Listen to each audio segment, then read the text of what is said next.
So guys, I'm your host and you are watching Wrestle AI.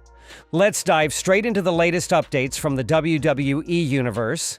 And today we're kicking things off with a fiery rivalry, Logan Paul versus Jey Uso. So Logan Paul and Jey Uso, their feud is officially on. Logan Paul has already attacked Jey not once but twice on Monday Night Raw, back-to-back weeks. Now the question is, when will this match actually happen? It doesn't look like WWE is planning it for Backlash, but there's an interesting update. According to WrestleVotes during their recent Q&A session, while it's not confirmed, there's a good chance that Logan Paul versus Jey Uso could take place at Saturday night's main event, which comes right after Backlash and just before Money in the Bank. Now, if WWE wants Logan Paul to compete in the Money in the Bank ladder match, which honestly would be a perfect fit for his athletic style, then the Jey Uso match has to happen before that. Logan is tailor-made for a high-flying ladder match environment. So here's the potential plan.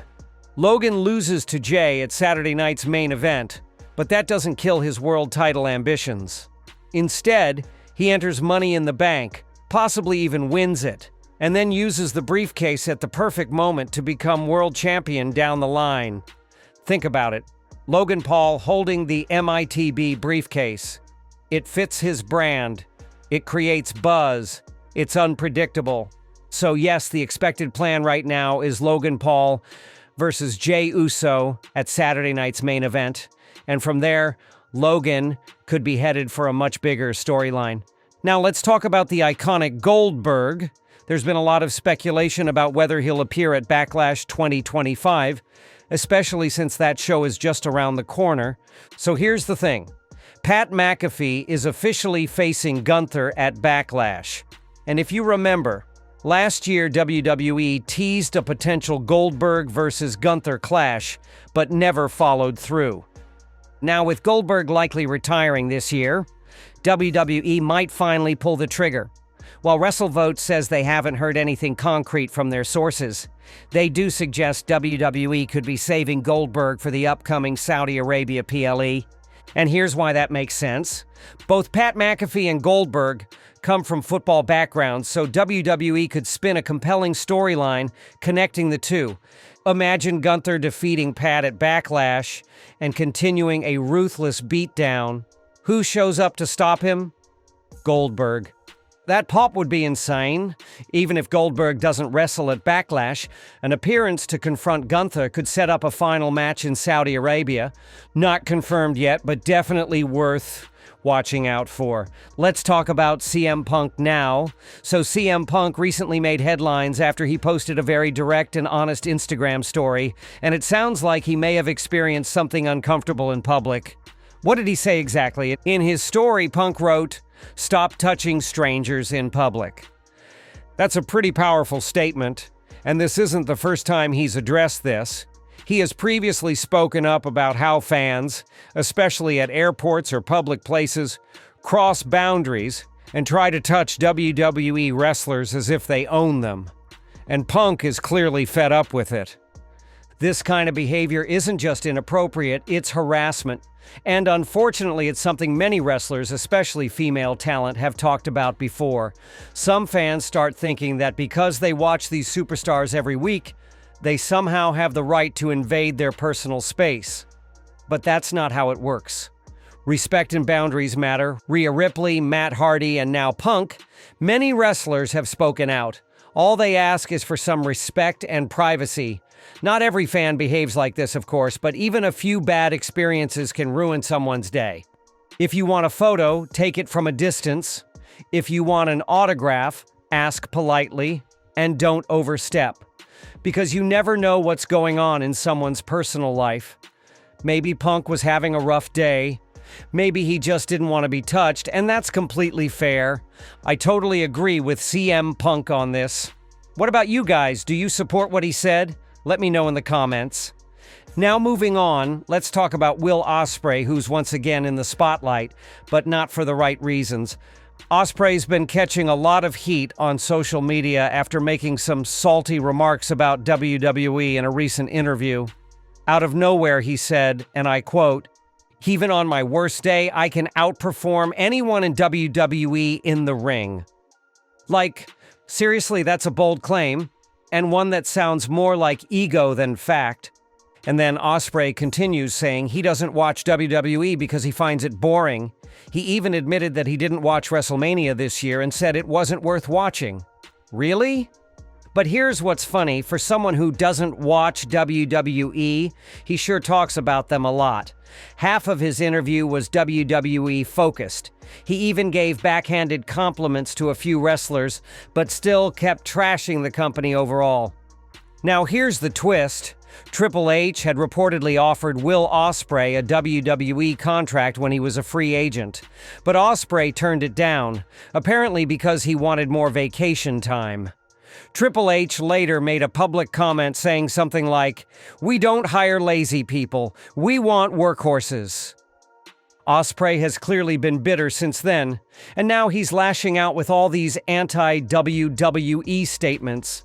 But let's be honest, it doesn't reflect well on him. AEW has been quiet for a while, and just when things calm down, Ospreay stirs up the pot again. So what do you think? Is Ospreay being insecure, or is there some truth to his words? Drop your thoughts in the comments. Let's shift gears to Backlash 2025 and break down the current betting odds for every major match. These odds give us a pretty clear look at who's likely walking out victorious. Main event: John Cena, champion, versus Randy Orton. Undisputed WWE Championship. Cena is the heavy favorite at minus 5,000 odds. Orton stands at plus 1,200. According to analysts like Sam Roberts, Cena could get a clean win over Orton to solidify his reign. U.S. Championship, Fatal 4-Way. Jacob Fatu, champion, versus Drew McIntyre, LA Knight, and Damian Priest. Fatu is heavily favored at minus 5,000. McIntyre, plus 600. LA Knight, plus 900. Damian Priest, plus 1,200. No surprises here. Fatu is expected to retain. Intercontinental Championship, Dominic Mysterio, champion, versus Penta. Dominic holds a 90.9% chance of winning with negative 1,000 odds. Penta comes in at plus 550. It looks like Dominic's WrestleMania win streak continues at Backlash 2. Women's Intercontinental Championship, Becky Lynch versus Lyra Valkyria. Becky is the clear favorite with minus 500 odds. Lyra is the underdog at plus 300.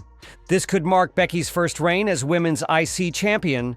Gunther versus Pat McAfee. Singles match. Gunther is at minus 1,500 odds. Pat is at plus 600. So yes, Gunther is likely winning. But the big question remains, will Goldberg appear post-match to confront him? If yes, we're looking at a blockbuster moment. Let's move on to some major hype. Randy Orton has finally opened up about his potential feud with Cody Rhodes, and he sounds genuinely excited. In a recent interview, Randy said, "Me and Cody in the ring, it would be a match between two equals. I think the storytelling capabilities we have, even compared to my feuds with Roman, Brock, or John, it would blow all of that out of the water." Now that is a statement.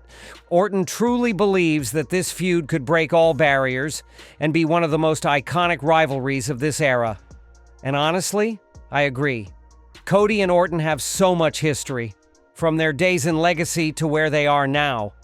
Both are at the top of their game, and it looks like this feud isn't far away either. Orton is already in the title picture. Cody is rumored to return very soon, so most likely this rivalry will begin soon. Personally, I'd love to see Randy turn heel for this feud. It's been a long time since we saw the Viper in full heel mode, and Cody would be the perfect babyface opponent. Let me know, do you want to see heel Randy Orton versus Cody Rhodes? I really hope WWE pulls the trigger on this one. And speaking of Cody Rhodes, let's talk a major update about him. According to PW Insider, WWE is discussing a massive return for Cody Rhodes at Backlash 2025, which takes place on May 10th. Now, while it's not 100% confirmed, backstage pitches have been made regarding his return. And guess what?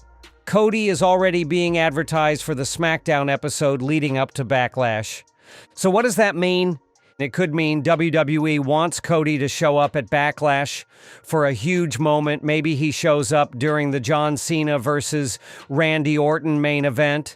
Maybe he helps Orton, or maybe he accidentally costs him the match, leading to tension. That could set up a massive triple threat between Cena, Orton, and Cody, possibly at SummerSlam. I think that's a pretty exciting direction, and it makes total sense.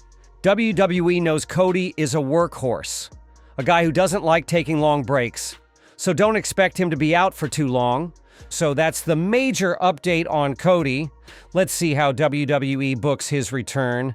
And finally, let's talk about the next big premium live event, Money in the Bank. WWE sees MITB as one of their top-tier events, and they may even push it toward a WrestleMania-like status in the future. So, who are the early favorites to win the men's MITB ladder match? On the top of the list, we have Bron Breakker. Bron is the most favorite to win the MITB briefcase right now. Then we have Logan Paul on the second spot. On the third, Karrion Kross, LA Knight, Seth Rollins, and Sami Zayn. On fourth, Carmelo Hayes, Chad Gable, and many more. You can see the whole list. But at the top, we have Bron Breakker, who is most likely to win the MITB briefcase this year. What do you think? Are these odds from Unibet looks right to you? Only time will tell. So that's it for today's episode, guys. If you enjoyed the video, don't forget to like, share, and subscribe to Wrestle AI for more updates, breakdowns, and predictions. I'll see you in the next one. Until then, this is your host, signing off.